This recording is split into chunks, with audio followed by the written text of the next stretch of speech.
नमस्कार। Covid diary के इस अंक में आप सभी का हार्दिक स्वागत और अभिनंदन। मैं हूं आपके साथ विश्व बंधु पांडे। आज देश और दुनिया कोरोना वायरस के कहर से जूझ रहा है। भारत भी इस महामारी की चपेट में है। केंद्र और राज्य की सरकारें इस महामारी से मुक्ति के लिए हर संभव प्रयास कर रही हैं। उत्तराखंड सरकार ने कोविड-19 से जुड़े महत्वपूर्ण मुद्दों पर विचार विमर्श के लिए मंत्रिमंडल की बैठक बुलाई, जिसमें अनेक महत्वपूर्ण निर्णय लिए गए।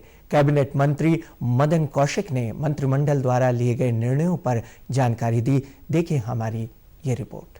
गुरुवार 7 मई को कैबिनेट बैठक के दौरान मुख्यमंत्री त्रिवेंद्र सिंह रावत की अध्यक्षता में मुख्यमंत्री कार्यालय के सभा कक्ष में पहले मंत्रिपरिषद की बैठक और उसके बाद कैबिनेट बैठक में कई मुद्दों पर अहम निर्णय लिए गए। मंत्रिमंडल की बैठक के बाद शहरी विकास मंत्री व शासकीय प्रवक्ता मदन कौशिक ने प्रेस वार्ता कर निर्णयों की जानकारी दी। राज्य सरकार ने तय किया है कि अगले कुछ दिनों में भारत सरकार से लगातार वार्ता करके लंबी दूरी की ट्रेन हमने डिमांड की है, सूरत से या दक्षिण भारत से या अन्य राज्यों से, ये हमें स्वीकृति लगभग प्राप्त हो गई है। इससे अलग हमारी बसें इस काम में लगी हुई हैं। हमने अलग अलग हरिद्वार हो, देहरादून हो, हल्द्वानी और रुद्रपुर हो, अलग अलग सेंटर बनाए हैं, उससे हम भेजेंगे। आबकारी विभाग के अंतर्गत इसमें हमने जो निर्णय लिया है कि जो कुछ वृद्धि हमने किया, उस वृद्धि के अंतर्गत जो एक आकलन हुआ है 250 करोड़ रुपए का राजस्व अतिरिक्त प्राप्त होगा। इसमें हमने जो भारत में निर्मित विदेशी मदिरा है उसके मूल्यों पर 20 रुपये से 200 रुपये तक प्रति बोतल की वृद्धि की गई है। ऐसी मदिरा जो ओवरसीज मदिरा जिनको जानी जाती है, जो विदेशी मदिरा है, उन पे 475 रुपये प्रति बोतल की वृद्धि की गई है। देसी मदिरा की बोतलों पर 20 रुपये की वृद्धि की गई है। ये हम अलग से एक हेल्थ केयर करके ये अलग से टैक्स लगाया हमने, हेल्थ केयर करके, जो हमारे राज्य के लिए काम आएगा 250 करोड़ रुपए। पेट्रोल और डीजल पर हमने पेट्रोल पर 2 रुपये और डीजल पर 1 रुपये की वृद्धि हमने की है मात्र। ये वही जो हमारे यहाँ वैट लगता है उस पर बस सीधा बढ़ाया हमने 2 रुपये और 1 रुपया। इससे लगभग ये भी आज जैसे जियो जारी होगा उसके बाद लागू हो जाएगा। इससे 120 करोड़ के रुपए के लगभग हमें मिलने की संभावना है। लॉकडाउन के कारण उत्तराखंड राज्य से बाहर रहने वाले उत्तराखंड राज्य में आए हैं। हमने पहले कहा था कि आप लोगों की भी जिज्ञासा थी और सारे लोगों की जिज्ञासा होगी, उनको हम राज्य में रोकेंगे कैसे। उनको रोकने के लिए इसके लिए हमने मुख्यमंत्री स्वरोजगार योजना के अंतर्गत जो हम लोगों ने आज निर्णय लिए हैं, उस निर्णय में हमने इसको 2 तरह की व्यवस्था के लिए अपने युवाओं को, जो हमारे उत्तराखंड के जो कोविड से बाहर आए हैं, कुशल हैं, अकुशल हैं, दस्तकार हैं, हस्त शिल्पी हैं, शहरी विकास है, ग्रामीण रोजगार है। शहरी विकास विभाग के अंतर्गत जो अलग से शहरी विकास के अंतर्गत काम करने वाले लोग होंगे, उसके लिए हम पुणे मंगलवार को लेकर आ रहे हैं अलग से भी। आज उस पर काफ़ी चर्चा हुई, लेकिन दोबारा से उसको भी विषय को हमने डिफर किया है। इस योजना के अंतर्गत MSME में इन सारे लोगों को थोड़ा संशोधन करते हुए हमने कहा है, एक तो इसमें जो अनुदान की सीमा है, जो ऋण की सीमा है, वो जो निर्माण का क्षेत्र होगा उसमें 25 लाख होगी, सेवा का क्षेत्र होगा उसकी 10 लाख होगी। 2 क्षेत्र होंगे। इसके साथ साथ जो मार्जिन मनी होगी, इसमें 3 कैटेगरियां A, B, C। निर्माण में 25 लाख जी, 10 लाख। इसके बाद जो A श्रेणी की मार्जिन मनी की अधिकतम सीमा जो और कुल मात्रा परियोजना का 25% जो हम देंगे, 25% A श्रेणी में 25%, इसकी अधिकतम सीमा 6.25 लाख रुपए और सेवा के लिए 2.5 लाख A श्रेणी के लिए जो लोग आएंगे। B श्रेणी के लिए जो लोग अप्लाई करेंगे सेवा के लिए 2.5 लाख तक। B श्रेणी के लिए निर्माण के लिए 5 लाख और सेवा के लिए 2 लाख। इसी प्रकार जो सी और डी का हम 15% देंगे, जो अधिकतम 3,75,000 ये होगा निर्माण के लिए और सेवा के लिए होगा 1,50,000। ये 3 कैटेगरी, जो तीसरी कैटेगरी व सी डी दोनों होगी, ये हम लोगों को प्रोत्साहन। हमने ऐसे नौजवान जो उत्तराखंड राज्य में आए हैं, उनको राज्य में किस प्रकार हम उनको कहें कि आप राज्य के अंदर ही रहिए, हम आपके लिए पूरी चिंता करेंगे। एमएसएमई में हमने एक नई योजना बनाई है मुख्यमंत्री जी के नाम पर। इस योजना के अंतर्गत 3 तरह की कैटेगरी हमने कहा है कि जो निर्माण में आना चाहेंगे या सेवा में आना चाहेंगे। 2 तरह की कैटेगरी के छोटे उद्योग लगाने होते हैं, तो उसमें 3 कैटेगरी बनाई है, ए बी सी डी। सी और डी को एक कैटेगरी में रखा है। इसमें 25 लाख और 10 लाख इस प्रकार के ऋण वो ले सकते हैं। तो ए श्रेणी में जो लेंगे, इसमें ए श्रेणी में जो लेंगे उनको 25% हम छूट देंगे, बी श्रेणी में 20% देंगे, सी में 15% देंगे। उत्तराखंड के मुख्य सचिव श्री उत्पल कुमार सिंह ने मीडिया ब्रीफिंग करते हुए कोविड-19 से जुड़ी जानकारी को साझा किया। देखिए इस पर यह रिपोर्ट। मुख्य सचिव उत्पल कुमार सिंह ने कहा है कि अब तक प्रदेश में अन्य राज्यों से 18,156 प्रवासियों को वापस लाया जा चुका है। जो हमारे उत्तराखंड के निवासी अन्य राज्यों में स्ट्रैंडेड हैं और जिनको लाने की व्यवस्था चल रही है। पिछली बार जब परसों हम लोग मिले थे, तकरीबन 1,64,000 लोगों ने तब तक रजिस्टर किया था। इस दौरान लगभग 10-11 हज़ार लोगों ने और रजिस्टर किया है, तो उनकी संख्या बढ़ के 1,75,880 ये हो चुकी है। इनमें से 18,156 लोगों को हम ले आए हैं, जो हरियाणा से 7,890, चंडीगढ़ से 4,701, उत्तर प्रदेश से 2,347, राजस्थान से 2,259, दिल्ली से 257, पंजाब से 227, गुजरात से 197 तथा अन्य राज्यों से 278। इस प्रकार से 18,156 लोगों को अभी अन्य राज्यों से वापस हम लोग ले आए हैं। मुख्य सचिव ने बताया कि उत्तराखंड में फंस गए दूसरे राज्यों के 20,000 लोगों ने वापस अपने राज्य जाने के लिए पंजीकरण कराया है। इनमें से 4,780 को भेज दिया गया है। इसी प्रकार से 20,000 लोगों ने अन्य राज्यों के जो यहाँ से जाना चाहते हैं, ऐसे 20,000 लोगों ने पंजीकृत करवाया है अपने आप को, और उनमें से 4,780 लोगों को हम लोगों ने भेज दिया है। अब आगामी 3 दिनों में अभी हमारा मेजर ऑपरेशन गुड़गांव में चल रहा है। गुड़गांव में लगभग 8,700 कुछ लोगों को हमें अगले 3 दिन में निकालने का प्लान बनाया है, जिसमें से 9 तारीख को लगभग 2,000 और इसी प्रकार से आगामी दिनों में भी 2-2, 2,500 हज़ार लोगों को करके उन्हें भी निकाला जाएगा।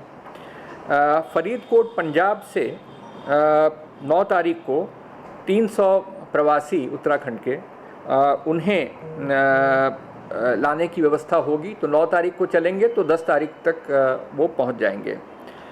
इसी प्रकार से बिहार के कैमूर इलाके में 15 ऐसे लोग थे जो हमारे फंसे हुए थे, कुछ परेशानी में थे, तो उनको भी यहाँ से अनुमति दे दी गई है वहाँ से आ जाने के लिए।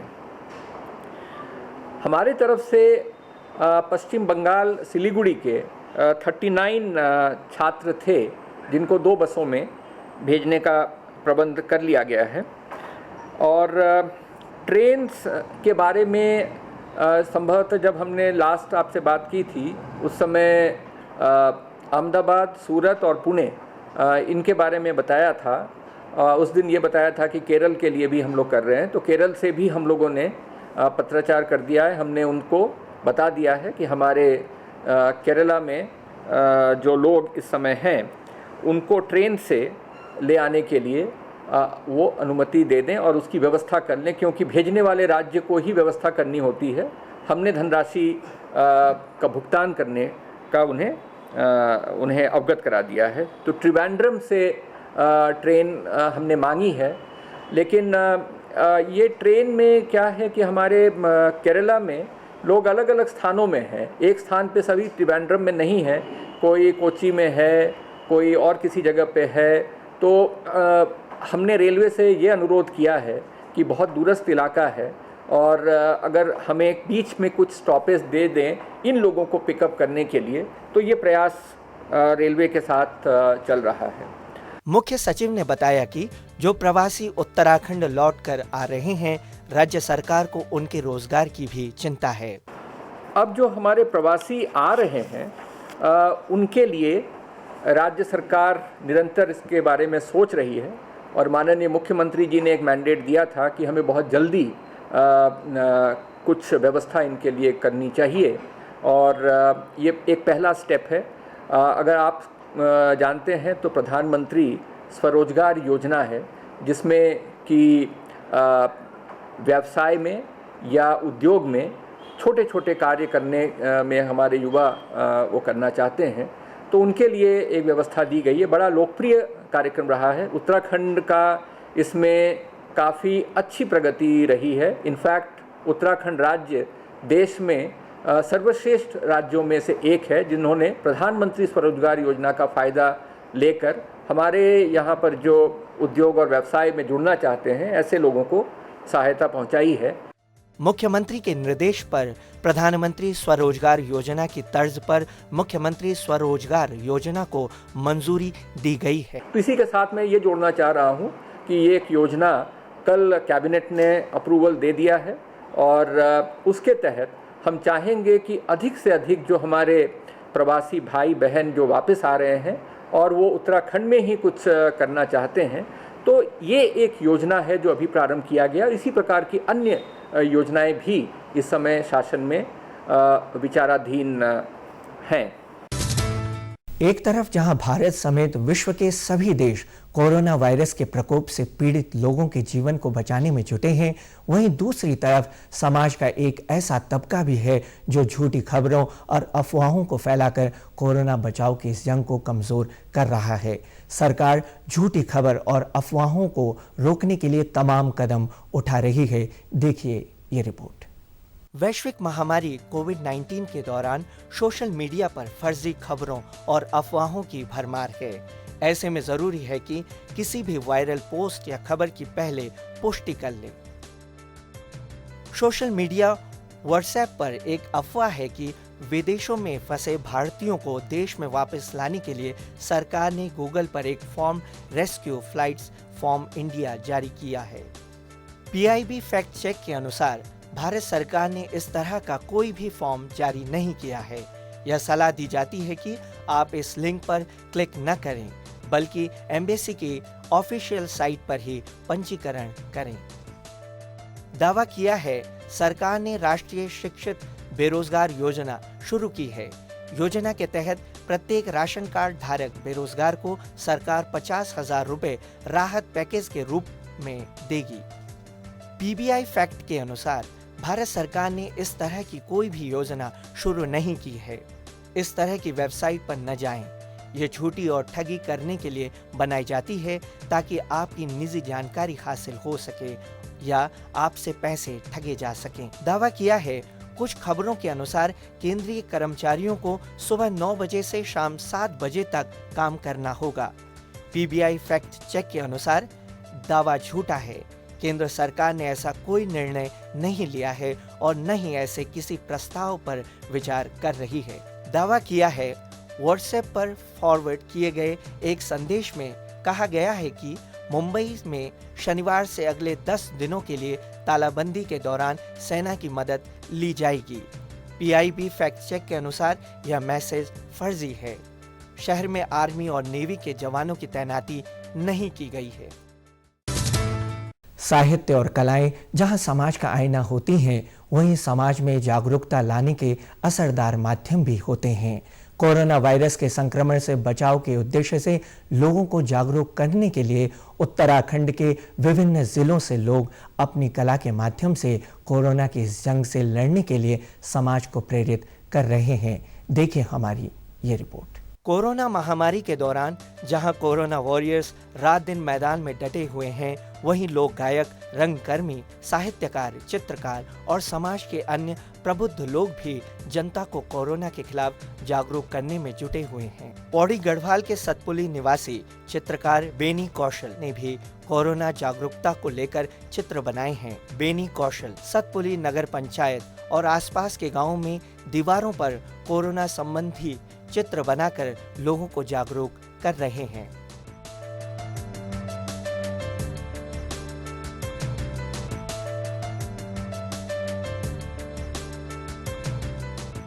ये जो आप पेंटिंग देख रहे हैं, तो ये जो है मेरी ओर से भरसक प्रयास किया जा रहा है कि गांव-गांव जाकर के कि लोगों को इस पेंटिंग के द्वारा जागरूक किया जाए। वहाँ जाकर के जब ये पेंटिंगें बन गई हैं तो मैं अपनी ओर से भी ये प्रयास कर रहा हूँ कि लोगों को इस बारे में पूरी जानकारी दूँ कि हमें गांव में भी सोशल डिस्टेंस का पालन करना है और ये जो आरोग्य सेतु ऐप है इसको अपने फ़ोन में डाउनलोड भी करना है ताकि इसकी महामारी से बचाव किया जा सके और इस कोरोना को हराया जा सके।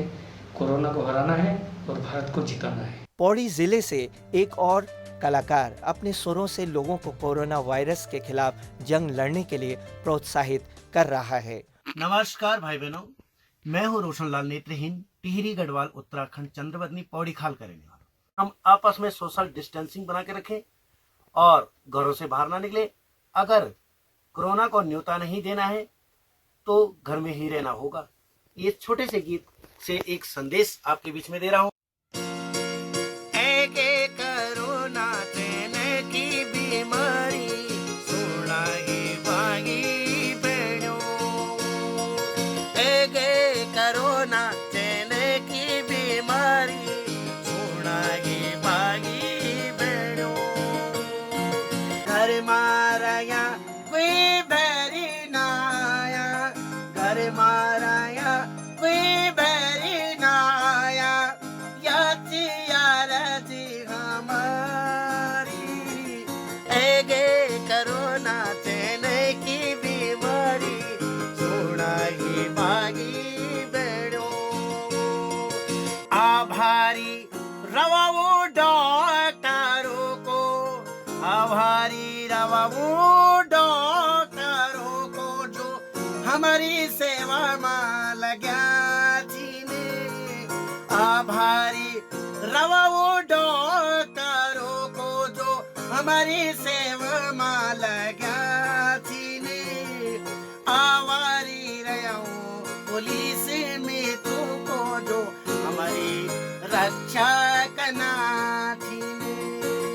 आवारी रहो पुलिस मित्रों को जो हमारी रक्षा करना जीने।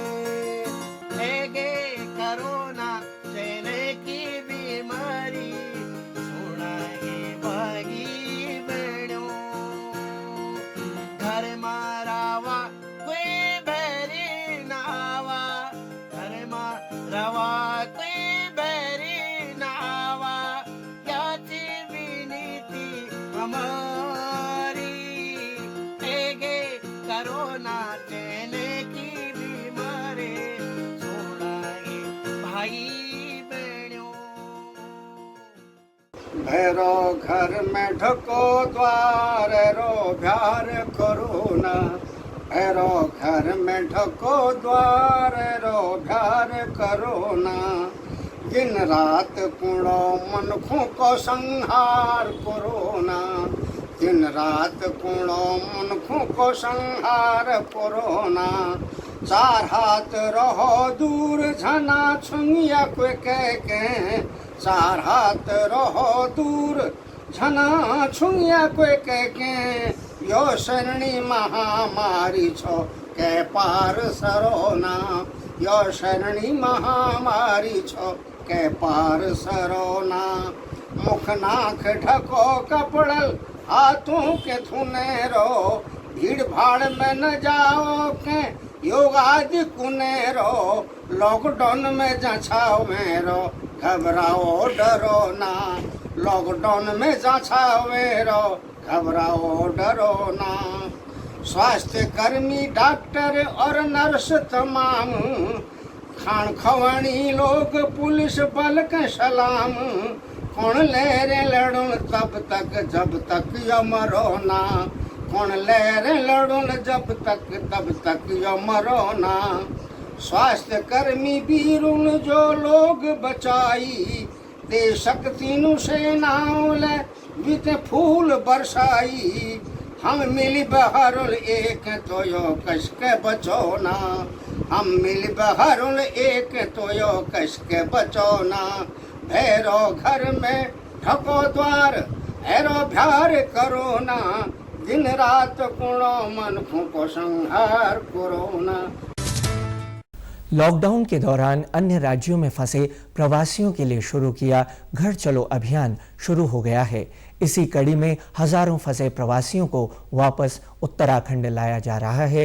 राज्य सरकार प्रवासियों को हर संभव मदद मुहैया करा रही है। देखिए इस पर यह रिपोर्ट। प्रदेश सरकार कोविड-19 महामारी और तालाबंदी के दौरान विभिन्न राज्यों में फंसे प्रवासी उत्तराखंडियों को वापस लाने का काम तेजी से कर रही है। दिल्ली में फंसे 129 प्रवासियों को आज बसों के माध्यम से उत्तरकाशी पहुंचाया गया।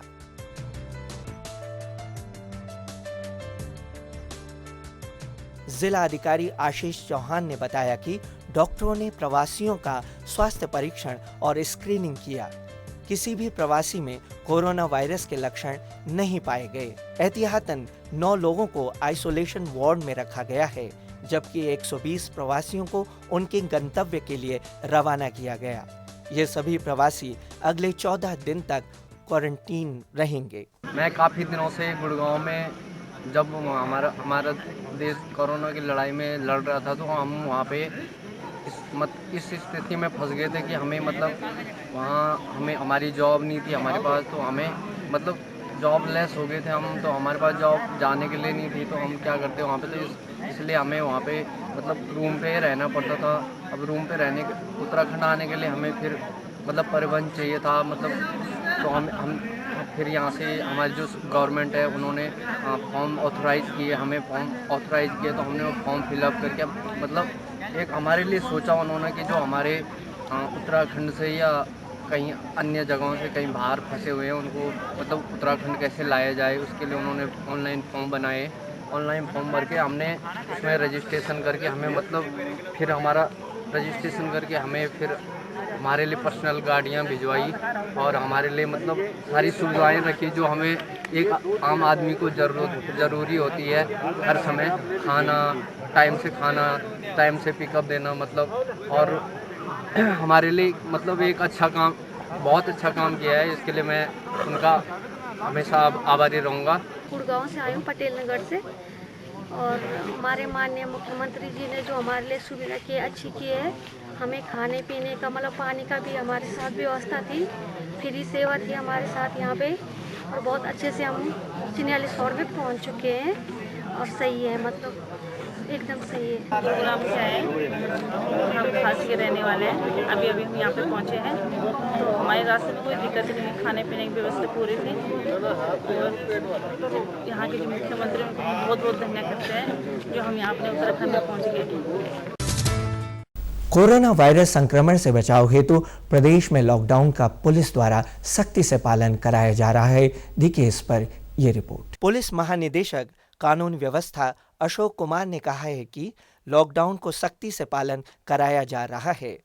उन्होंने मीडिया को बताया कि 8 मई को प्रदेश में लॉकडाउन उल्लंघन के कुल 45 मामले दर्ज किए गए और 505 आरोपियों को गिरफ्तार किया गया।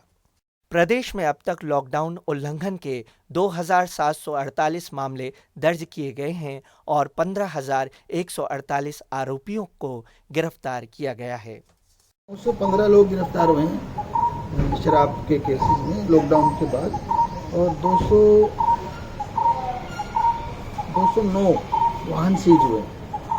शराब की वैल्यू देखी जाए तो कुछ 1 करोड़ 15 लाख के आसपास वैल्यू हमारे लोगों ने आरोप लगाया। एक महिला ने किसी रिटायर्ड अधिकारी को, तो उसकी हमने जांच हेतु एसएसपी नैनीताल को आदेशित कर दिया है कि किसी महिला अधिकारी से इसकी जांच करवाएं। तो जांच पूरी होने के बाद ही कोई अग्रिम कार्रवाई जो है जैसे भी होगा वो उसी की बेस पर होगी। और हरिद्वार जहाँ तक हरिद्वार का प्रश्न है, अभी तक एफआईआर पहुंची नहीं है। मीडिया के माध्यम से पता चला है कि ऐसी कोई एफआईआर दिल्ली में हुई है 0 नंबर पर। अगर वो आएगी तो हरिद्वार में दर्ज हो जाएगी नंबर पर, उसकी विवेचना की जाएगी, विधि अनुसार निष्पक्षता से पारदर्शिता से विवेचना की जाएगी।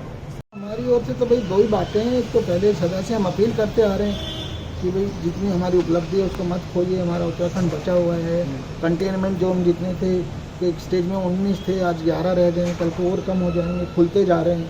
तो कृपया करके अब इसमें ऐसा कोई काम ना करें कि दोबारा से फिर हमसे कंटेनमेंट जोन लगाने पड़े, दोबारा से रेड जोन में आ जाए हम लोग। तो ये हमारी अपील है। बाकी जो फिर भी नहीं मानता है अपील को, तो उनके खिलाफ मुकदमे दर्ज किए जा रहे हैं लगातार। तो कोविड डायरी के इस अंक में मेरे साथ इतना ही, लेकिन चलते चलते बता दूं कि अब आप भी हमारे इस कार्यक्रम से जुड़ सकते हैं। आपके आसपास घटने वाली घटना अगर वो जनता से सरोकार रखती है तो आप हम तक उसे ईमेल या व्हाट्सएप के माध्यम से पहुंचा सकते हैं। इसके लिए आप हमारा ईमेल नोट कर लीजिए hopddkddun@gmail.com। हमारा व्हाट्सएप नंबर है 9634377639। नमस्कार।